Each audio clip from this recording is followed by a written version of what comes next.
வணக்கம் மக்களே, இந்த வீடியோவில் நம்ம ஒரு சோகமான செய்தி தான் பார்க்க போகிறோம்.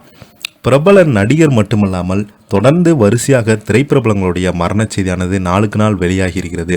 இப்போது பார்த்தீங்கன்னா மக்கள் மத்தியில் மிகப்பெரிய ஒரு கொண்டாடிட்டு வந்த ஒரு நீதிபதி அவர்கள் திடீரென காலமாகி போயிருக்கிறாரு.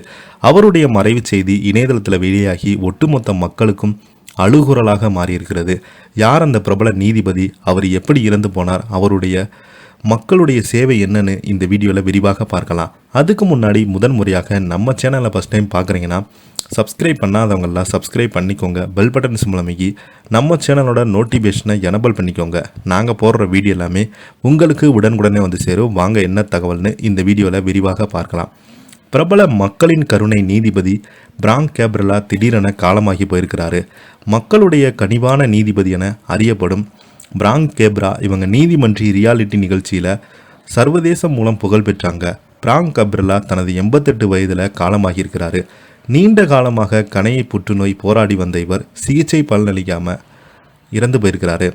ரோட் தீவின் பிராவ்டின்ஸ் பிறந்த கேப்ரலா தனது நீதிமன்ற அறையை தொலைக்காட்சி கொண்டு வரப்பட்ட முன்பு பல தசாப்தங்களாக நகராட்சி நீதிபதியாக பணிபுரிந்தார். பிராவ்டின்ஸ் பிடிக்கப்பட்ட நிகழ்ச்சியில் 2018 முதல் 2020 வரை தேசிய அளவில் ஒளிபரப்பாக செய்யப்பட்டது.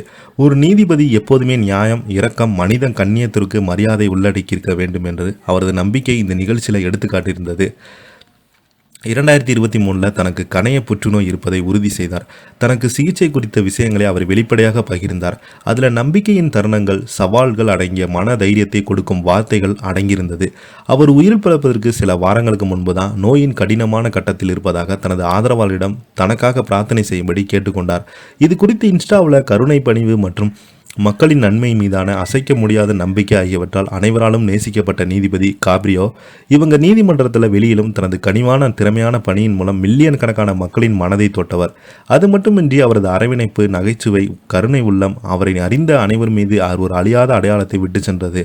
அவர் உயிரிழப்பதற்கு ஒரு நாள் முன்பு புற்றுநோய்க்கு எதிரான போராட்டத்தையும் தொடர தனது பின்தொடர்பவர்களின் பிரார்த்தனை செய்ய ஒரு பதிவை பகிர்ந்தாங்க.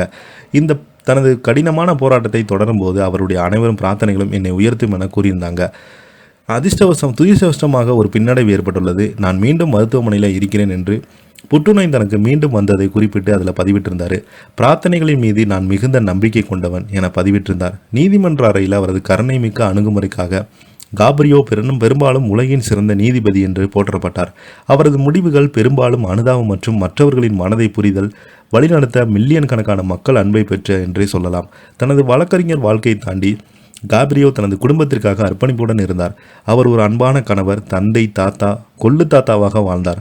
ரோட் தீவின் ஆளுநர் மெக்கி அவரை உண்மையாக ரோட் தீவின் புதையல் என்று அழைத்தார். மேலும் அவரது நினைவாக மாநிலத்தின் கொடிகளை அரைக்கம்பத்தில் பறக்க உத்தரவிட்டிருந்தார். நீதிபதி காப்ரியோ அவங்க தொட்ட எண்ணற்றத்தை மனிதர்கள் மனதின் வழியாக நிலைத்து நிற்கும் இரக்கத்தால் நீதி வழங்க முடியும் என்பதை எல்லா இடங்களும் உள்ள மக்களுக்கு நினைவூற்றுறாங்க.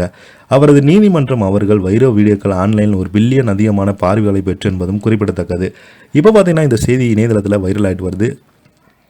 நன்றி, வணக்கம்.